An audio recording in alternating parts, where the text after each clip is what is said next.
ಅವರಿಬ್ಬರ ನಡುವೆ ಮಾತಿನ ಚಕಮಕಿ ಆಗಿರ್ತದೆ. ಭವಾನಿ ಅನ್ನೋಳು ವಿಷ ಕನ್ಸ್ಯೂಮ್ ಮಾಡಲಿಕ್ಕೆ ಶ್ರೀನಿವಾಸ್ ಎಂಬಾತನ ಫೋನ್ಗೆ ತನ್ನ ಸಹೋದರಿ ವಾಟ್ಸಪ್ ಮೆಸೇಜ್ಗಳನ್ನ ಕಳಿಸಿದ್ಲು.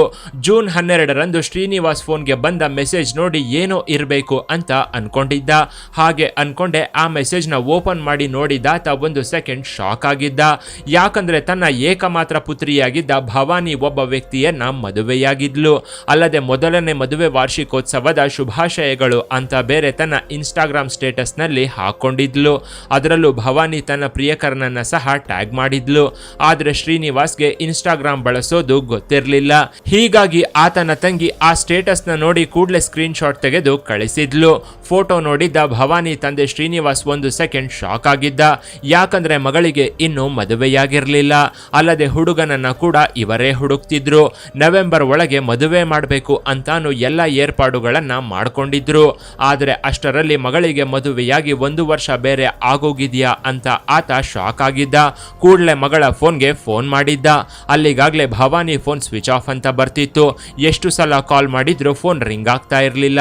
ಭವಾನಿ ಬೆಂಗಳೂರಿನಲ್ಲಿ ಒಂದು ಬಾಡಿಗೆ ಮನೆಯಲ್ಲಿ ವಾಸ ಮಾಡ್ತಿದ್ಲು. ಆಗಾಗ ಮಗಳ ಮನೆಗೆ ಹೋಗಿ ಬರ್ತಿದ್ರಿಂದ ಮನೆ ಓನರ್ ಸಹ ಪರಿಚಯವಿದ್ದ. ಹೀಗಾಗಿ ಆತನಿಗೆ ಕಾಲ್ ಮಾಡಿದ್ದ.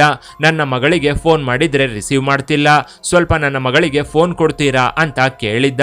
ಮನೆ ಓನರ್ ಸರಿ ಅಂತ ಭವಾನಿ ಇದ್ದ ಫ್ಲೋರ್ಗೆ ಹೋಗಿದ್ದ. ಮನೆ ಒಳಗಿನಿಂದ ಡೋರ್ನ ಲಾಕ್ ಮಾಡಲಾಗಿತ್ತು. ಆಗ ಕಿಟಕಿಯಿಂದ ಬಗ್ಗಿ ನೋಡಿದ್ರೆ ಏನೋ ವಾಸನೆ ಬರ್ತಿತ್ತು. ಇದೇ ವಿಷಯವನ್ನ ಮನೆ ಓನರ್ ಭವಾನಿ ತಂದೆ ಶ್ರೀನಿವಾಸ್ಗೆ ಹೇಳಿದ್ದ. ಅಲ್ಲದೆ ನಾನು ಅಲ್ಲಿಗೆ ಬರ್ತೀನಿ, ಯಾವುದಕ್ಕೂ ಪೊಲೀಸರಿಗೆ ಮಾಹಿತಿ ತಿಳಿಸಿ ಅಂತ ಹೇಳಿದ್ದ. ಹೀಗಾಗಿ ಮನೆ ಓನರ್ ಪೊಲೀಸರಿಗೆ ಫೋನ್ ಮಾಡಿ ವಿಷಯವನ್ನ ತಿಳಿಸಿದ್ದ. ವಿಷಯ ತಿಳಿದ ಪೊಲೀಸರು ಕೂಡಲೇ ಸ್ಥಳಕ್ಕೆ ಧಾವಿಸಿದ್ರು. ಫೋನ್ ಮಾಡ್ತಿದ್ದಂತೆ ಬ್ಯಾಡರಹಳ್ಳಿ ಪೊಲೀಸರು ಕೂಡಲೇ ಸ್ಥಳಕ್ಕೆ ಧಾವಿಸಿದ್ರು. ಮನೆ ಬಾಗಿಲನ್ನು ಒಡೆದು ಒಳಗೆ ನುಗ್ಗಿದಾಗ ಒಳಗಿನ ದೃಶ್ಯವನ್ನ ನೋಡಿ ಪೊಲೀಸರು ಸಹ ಶಾಕ್ ಆಗಿದ್ರು.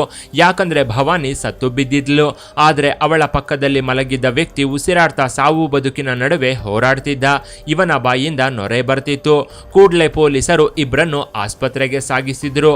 ಅಲ್ಲಿಗಾಗ್ಲೇ ಭವಾನಿ ಸತ್ತು ಹೋಗಿದ್ದಾಳೆ ಅಂತ ಡಾಕ್ಟರ್ಗಳು ಕನ್ಫರ್ಮ್ ಮಾಡಿದ್ರು. ಇವಳ ಪಕ್ಕದಲ್ಲಿದ್ದ ವ್ಯಕ್ತಿಗೆ ಯಾವುದೇ ಪ್ರಾಣಾಪಾಯ ಇಲ್ಲ ಅಂತ ಹೇಳಿದ್ರು.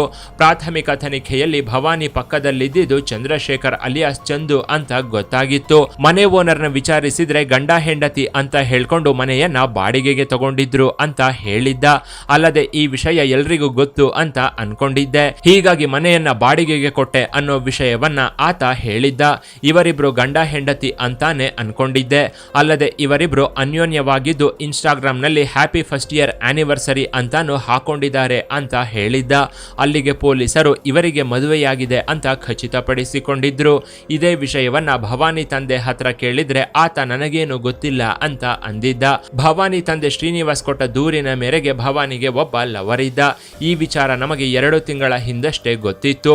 ಆಗ ನನ್ನ ಮಗಳನ್ನ ಕೇಳಿದ್ದಕ್ಕೆ ಹಾಗೇನೂ ಇಲ್ಲ, ನೀವು ನೋಡಿದ ಹುಡುಗನನ್ನೇ ಮದುವೆಯಾಗ್ತೀನಿ ಅಂತ ಅಂದಿದ್ಲಂತೆ. ಆದ್ರೆ ಮಗಳಿಗೆ ಮದುವೆಯಾಗಿ 1 ವರ್ಷ ಆಗಿರೋದು ನನಗೂ ಗೊತ್ತಿಲ್ಲ ಅಂತ ಶ್ರೀನಿವಾಸ್ ಪೊಲೀಸರ ಮುಂದೆ ಹೇಳಿದ್ದ. ಅಲ್ಲದೆ ಅವನೇ ನನ್ನ ಮಗಳನ್ನ ಕೊಲೆ ಮಾಡಿದ್ದಾನೆ ಅಂತ ದೂರಿನಲ್ಲಿ ಉಲ್ಲೇಖಿಸಿದ್ದ. ಇತ್ತ ಆಸ್ಪತ್ರೆಯಲ್ಲಿ ಚಿಕಿತ್ಸೆ ಪಡೆಯುತ್ತಿದ್ದ ಚಂದ್ರಶೇಖರ್ ಪ್ರಾಣಾಪಾಯದಿಂದ ಪಾರಾಗಿ ಚೇತರಿಸಿಕೊಂಡಿದ್ದ. ಆಗ ಇವನನ್ನ ವಿಚಾರಣೆಗೆ ಒಳಪಡಿಸುತ್ತಿದ್ದಂತೆ ಈ ಕೇಸಲ್ಲಿ ಸ್ಫೋಟಕ ವಿಷಯಗಳು ಬಯಲಾಗಿದ್ವು. ಚಂದ್ರಶೇಖರ್ ಅಲಿಯಾಸ್ ಚಂದು ಆಟೋ ಓಡಿಸಿಕೊಂಡಿದ್ದ. ಒಂದು ದಿನ ಮೊಬೈಲ್ ಶಾಪಲ್ಲಿ ಕೆಲಸ ಮಾಡ್ತಿದ್ದ ಭವಾನಿ ಪರಿಚಯವಾಗಿದ್ಲು. ಇವರಿಬ್ಬರ ಪರಿಚಯ ಅದು ಪ್ರೀತಿಗೆ ತಿರುಗಿತ್ತು. ಇಬ್ರು ಕಳೆದ 1 ವರ್ಷದ ಹಿಂದಷ್ಟೇ ಮದುವೆಯಾಗಿದ್ರು. ಹೀಗೆ ಮದುವೆಯಾಗಿ ಒಂದೇ ಮನೆಯಲ್ಲಿ ವಾಸ ಮಾಡೋಕೆ ಶುರು ಮಾಡಿದ್ರು. ಆದ್ರೆ ತಾನು ಮದುವೆ ಮಾಡ್ಕೊಂಡ ವಿಚಾರವನ್ನ ಭವಾನಿ ತನ್ನ ಪೋಷಕರಿಗೆ ಹೇಳಿರ್ಲಿಲ್ಲ. ಭವಾನಿ ತಂದೆ ಮಗಳನ್ನ ಒಳ್ಳೆ ದುಡ್ಡಿರೋನಿಗೆ ಕೊಟ್ಟು ಮದುವೆ ಮಾಡಬೇಕು ಅಂತ ಹುಡುಗನನ್ನ ಹುಡುಕ್ತಿದ್ರು.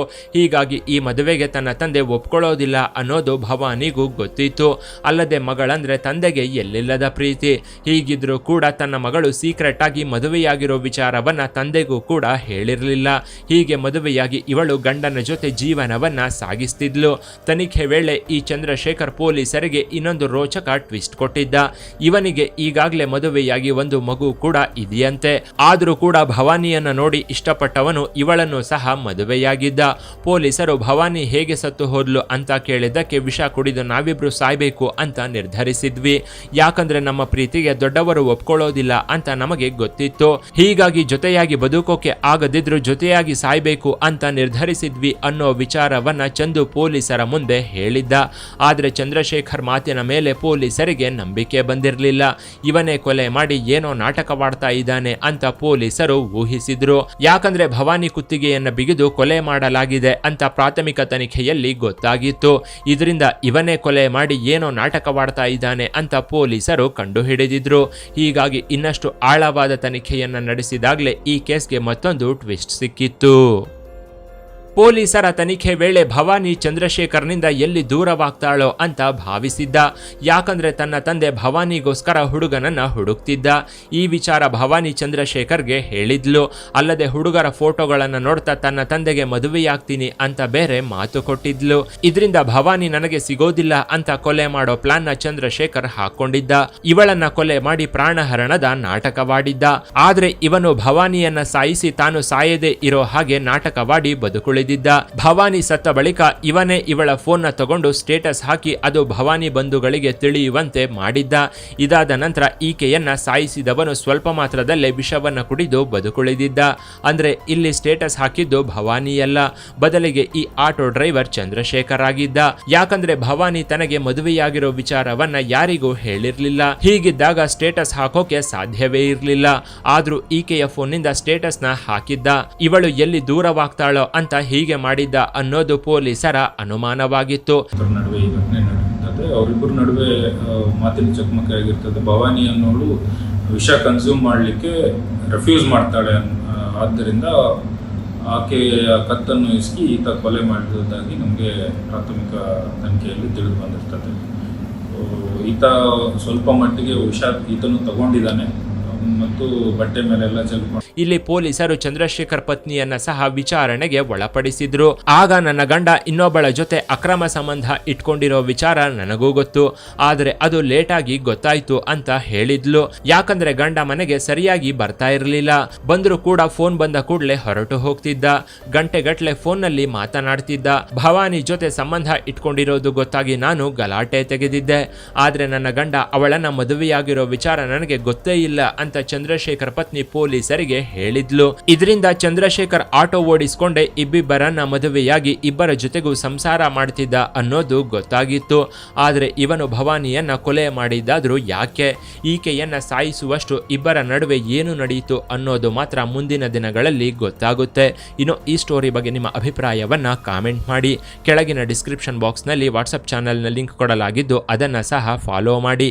ಇನ್ನಷ್ಟು ಇಂಟ್ರೆಸ್ಟಿಂಗ್ ವಿಡಿಯೋಗಳಿಗಾಗಿ ಚಾನೆಲ್ನ ವಿಸಿಟ್ ಮಾಡಿ.